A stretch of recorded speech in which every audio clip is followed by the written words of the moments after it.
बात कर लेते हैं जम्मू कश्मीर की, जहां के कठुआ जिले में अतिक्रमण हटाने गई पुलिस टीम पर भीड़ ने हमला कर दिया और ये हमला कल्याणपुर इलाके में हुआ, जिसकी तस्वीरें भी अब सामने आई हैं। तस्वीरों में कुछ लोग हाथ में पत्थर लेकर पुलिस की टीम पर हमला करते दिखे। चूंकि पत्थरबाजी करने वाले लोग बड़ी संख्या में थे, इसीलिए पुलिस को जान बचाने के लिए वहां से भागना पड़ गया, लेकिन भीड़ ने उनका पीछा नहीं छोड़ा और खदेड़ कर पुलिस टीम पर पत्थर बरसाए। इस हमले में डीएसपी समेत जम्मू कश्मीर पुलिस के 5 जवान घायल हो गए, जिन्हें इलाज के लिए तुरंत अस्पताल ले जाया गया।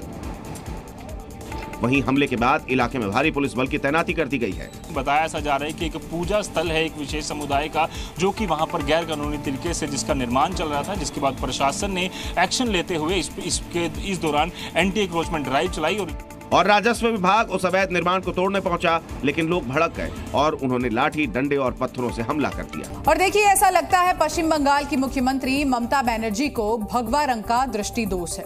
कहीं भी भगवा रंग दिखा तो ममता बनर्जी भड़क उठती हैं। और अब तो बिल्कुल ममता बनर्जी ने बंगाल में इमारतों और घरों की छतों पर लगी भगवा टिन शेड्स के खिलाफ सरकारी अभियान तक छेड़ दिया है।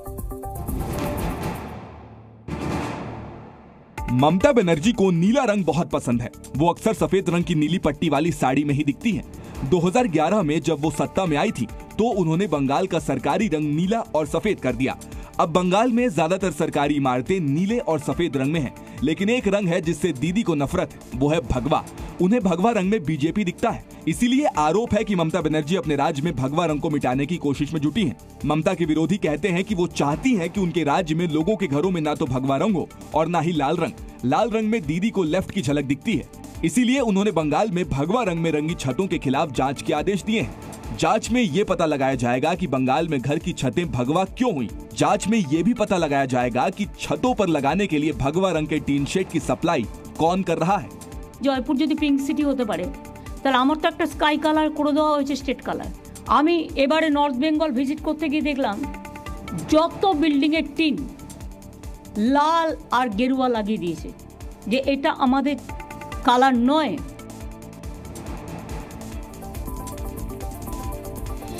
साथ ही पश्चिम बंगाल के राज्यपाल सीवी आनंद बोस ने दावा किया है कि राज्य में भारी वित्तीय संकट है।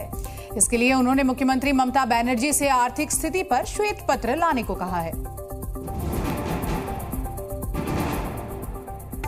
ममता सरकार में राज्य की आर्थिक स्थिति खराब होती जा रही है। यह दावा पश्चिम बंगाल के राज्यपाल सीवी आनंद बोस ने किया है। राज्यपाल के मुताबिक पश्चिम बंगाल भारी वित्तीय संकट का सामना कर रहा है।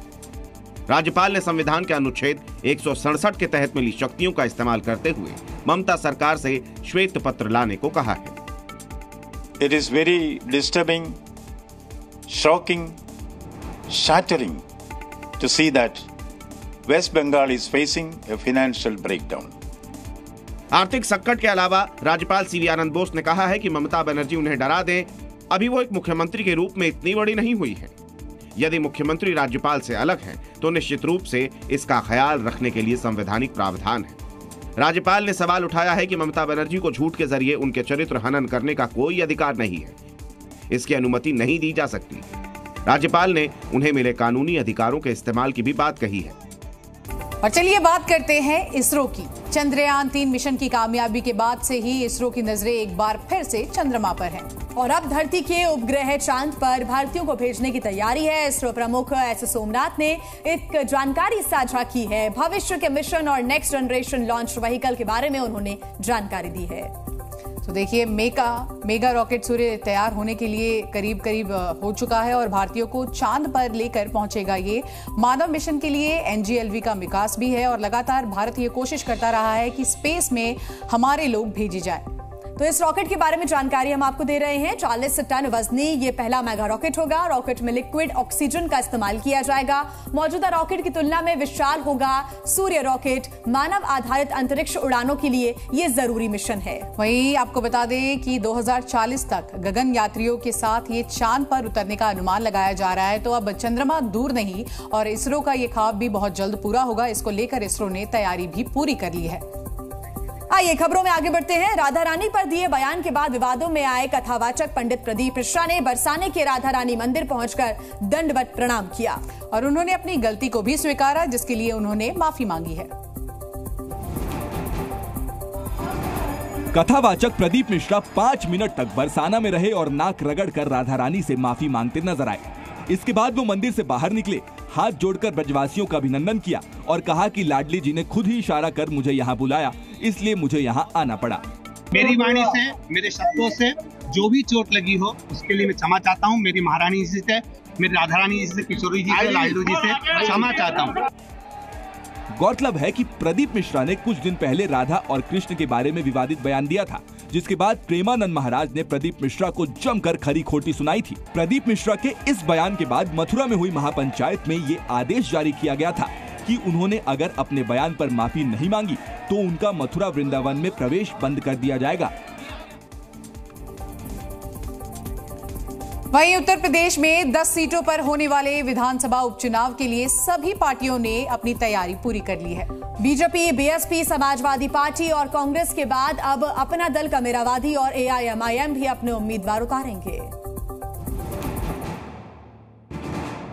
यूपी में लोकसभा के चौंकाने वाले नतीजों के बाद सभी पार्टियां इस चुनाव में बड़ी जीत हासिल करना चाहती हैं। प्रयागराज में अपना दल कमेरावादी और एआईएमआईएम के पदाधिकारियों की समन्वय बैठक हुई है, जहां फैसला लिया गया कि इन उपचुनावों में ये गठबंधन सभी 10 सीटों पर उतरने वाला है। देखिए, ये पीडीएम की लोकसभा 2024 के बाद पहली समन्वय बैठक थी।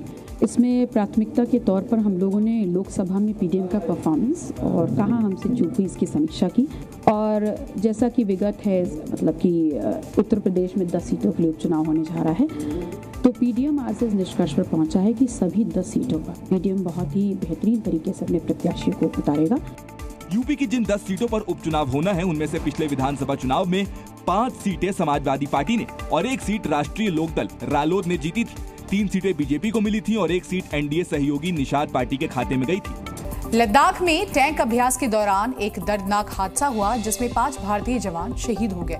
बताया जा रहा है कि अभ्यास के दौरान सेना का टैंक लौट रहा था और इसी दौरान नदी पार करते वक्त टैंक में मौजूद जवान पानी में फंस गए थे।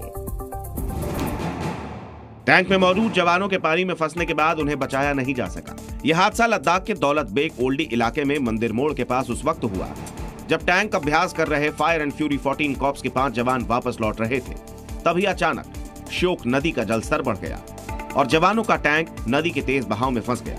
जवान कुछ समझ पाते उससे पहले ही वो लहरों में फंस गए। सेना की टीम की तरफ से रेस्क्यू ऑपरेशन चलाए जाने के बाद भी जवानों को नहीं बचाया जा सका। लद्दाख में सेना के जवानों के साथ हुए इस हादसे पर रक्षा मंत्री राजनाथ सिंह ने दुख जताया और अपने एक्स हैंडल पर लिखा, लद्दाख में भारतीय सेना के 5 जवान शहीद हो गए। टैंक के नदी पार करते वक्त दुर्भाग्यपूर्ण घटना हुई। देश अपने वीर सैनिकों की सेवा को कभी नहीं भूलेगा। दुख की इस घड़ी में देश शहीद जवानों के परिवार के साथ खड़ा है। दौलत बेग ओल्डी का इलाका भारतीय सीमा के उत्तरी छोर पर है।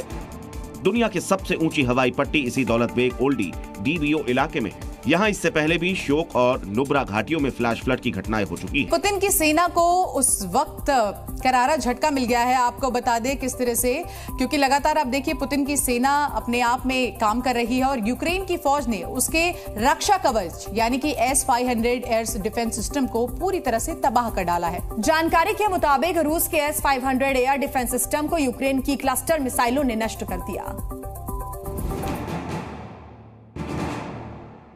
रूस जिस हथियार पर इतराता था, जिसे अभेद्य बताया जाता था, जिसका काम ही था दुश्मन की मिसाइल को मार गिराना, उसे यूक्रेन की मिसाइल ने निशाना बना लिया है।